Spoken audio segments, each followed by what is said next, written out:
उधर चुनाव चल रहा है, उधर रिजल्ट आ रहा है, और उधर बाबा साहब की और गांधी जी की मूर्तियों को हटा दिया गया। तो ये तानाशाही नहीं तो क्या है? किससे पूछ के हटाया था? जो इस देश की डेमोक्रेसी के लिए खतरा हो, लोकतंत्र के लिए खतरा हो, जो इस देश के लोकतांत्रिक ढांचे के लिए खतरा हो, जो इस देश के लोकतांत्रिक सिस्टम के लिए खतरा हो, उस आदमी को सूली चढ़ा देना चाहिए। वो देशद्रोही है, चाहे वो परमहंस है, चाहे कोई सा हंस है। 131 सांसदों का रोना बंद करो।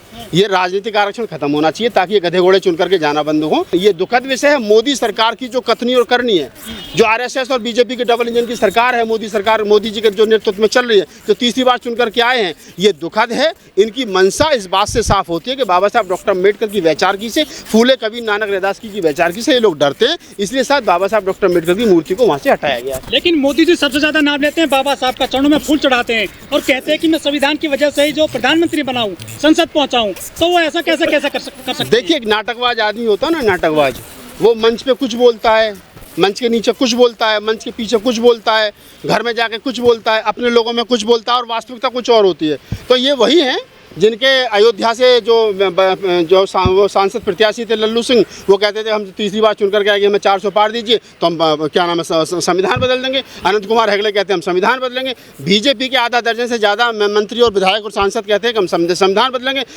प्रधानमंत्री की वित्त सलाहकार समिति के चेयरमैन क्या नाम है देवराय जी, वो कहते हैं हम संविधान बदलेंगे। और जब डंडा पड़ता है पीछे से, जब सरकार गिरते गिरते बचती है, तो प्रधानमंत्री सदन में आकर के संविधान को माथे से लगाते हैं। यही लोग बाबा साहब डॉक्टर अम्बेडकर की मूर्ति हटाते हैं और यही लोग बाबा साहब को जाकर के पुष्प चढ़ाते हैं। तो इनके दिल में क्या है और बाहर क्या है वो दिख रहा है। ऐसा नहीं है कि प्रधानमंत्री जी कोई नया काम कर रहे हैं। प्रधानमंत्री जी वही काम कर रहे हैं जो सदियों से आरएसएस कर रही है, सदियों से तमाम हिंदू संगठन कर रहे हैं, सदियों से और हजारों साल से जो इस देश के धर्म ग्रंथ, इस देश के SC ST OBC माइनॉरिटी समाज के साथ कर रहे हैं। तो ये कोई नया नहीं हो रहा है, ये वही हो रहा है जो इस देश के तमाम ग्रंथ, तमाम वेद, तमाम मनुस्मृति, तमाम जो संगठन है और तमाम जो धर्म ग्रंथ है, जो इस देश के SC ST OBC को जहाँ रखना चाहते हैं वही काम। पहले बात तो मैं ये बता दूँ कि 1967-1968 में जो लोगों के अथक प्रयास और संघर्ष के बाद में बाबा साहब डॉक्टर अम्बेडकर की जो प्रतिमा पार्लियामेंट में लगाई गई थी, उसके लिए चाहे तो VP मौर्य हो, तमाम उस समय के जो दलित नेता थे और खासतौर से अम्बेडकरवादी नेता जो बाबा साहब डॉक्टर अम्बेडकर की वैचारिकी के नेता थे, उस समय पर उनकी बड़ी मुखरता से बोलने के कारण, मुखर होकर के बोलने के कारण, रोड पर संघर्ष करने के बाद में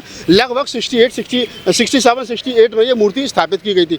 तब से लेकर के और आज तक लगभग 40 वर्षों से 50 वर्षों से अधिक समय से बाबा साहब की जयंती, बाबा साहब का परिनिर्वाण दिवस पार्लियामेंट के प्रांगण में गत वर्षों मनाया जाता है। लेकिन ये बड़ा दुखद है कि सरकार ने बिना कोई अध्यादेश लाए, बिना विपक्ष की सहमति के, बिना किसी दलित संगठनों की से बातचीत किए हुए वहाँ से जो मूल स्थान से मूर्तियों को हटा करके पीछे के स्थान पर लगा दिया गया।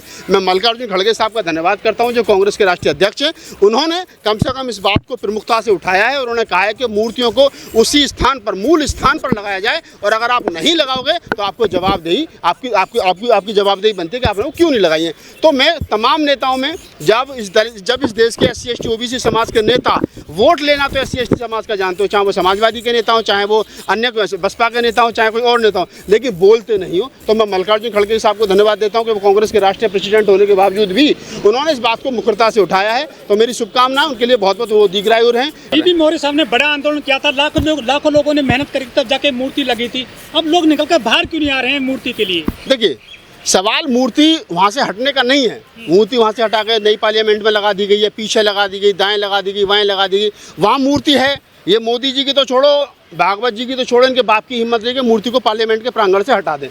ये जगह बदल सकते हैं, कभी हमें इधर से रास्ता बनाना है तो इधर से इस मूर्ति को इधर लगा दो। और अकेले बाबा साहब की मूर्ति तो हटी नहीं है, गांधी जी की भी हटी है, शिवाजी की भी हटी है, और भी कई महापुरुषों और नेताओं की हटी है। तो ये मूर्तियां हटा करके सरकार का कोई प्लान होगा उधर से रास्ता वास्ता बनाने का, आने जाने के लिए। लेकिन समस्या ये है कि सरकार ने किसी भी संगठन से, किसी भी नेता पक्ष प्रतिपक्ष से किसी से भी बातचीत नहीं की। इससे ये साफ नजर आता है कि सरकार की हिटलरशाही चल रही है, मोदी जी की हिटलरशाही चल रही है। वो किसी पूछना ही नहीं चाहते।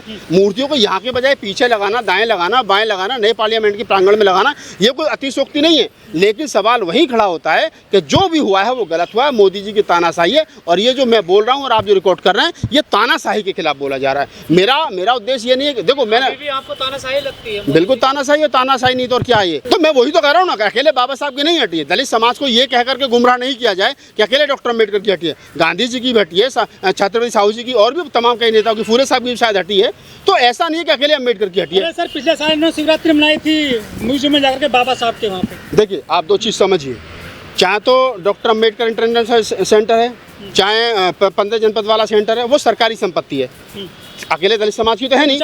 सुनिए, अरे सुन तो लीजिए श्रीमान जी, वो सरकारी संपत्ति है, सरकार उसको रेंट पे देती है, ठीक है, लेकिन रेंट पे देने की भी कुछ अपनी टर्म्स एंड कंडीशन है कि आप ये इसमें काम कर सकते हैं, लेकिन उसके बावजूद भी अगर सरकार उस नियम का फॉलो नहीं करती है कि बाबा साहब डॉक्टर अम्बेडकर के जूते के नीचे वहाँ पर शिवलिंग बना दिया जाए या और कुछ किया जाए, तो वो गलत है। हमने उसका विरोध किया, उसमें FIR हुई है SC/ST एक्ट के तहत और उसमें कार्रवाई चल रही है। 135 दलित सांसद हैं सर, वो विरोध क्यों नहीं कर पा रहे हैं जो बाबा साहब के संविधान की वजह से? मैं हजार बार कह चुका हूँ, ये 131 सांसदों का रोना बंद करो, ये राजनीतिक आरक्षण खत्म होना चाहिए ताकि ये गधे घोड़े चुन करके जाना बंद हो।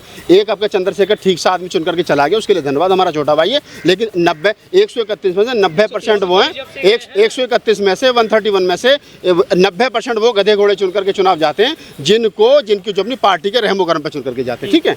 एक जो परमहंस जगत गुरु हैं अध्यात्म कह रहे हैं कि यदि मेरी चले ना, मैं संविधान को जला दूं, हटा दूं, क्या कहना चाहोगे? गोली मार दो।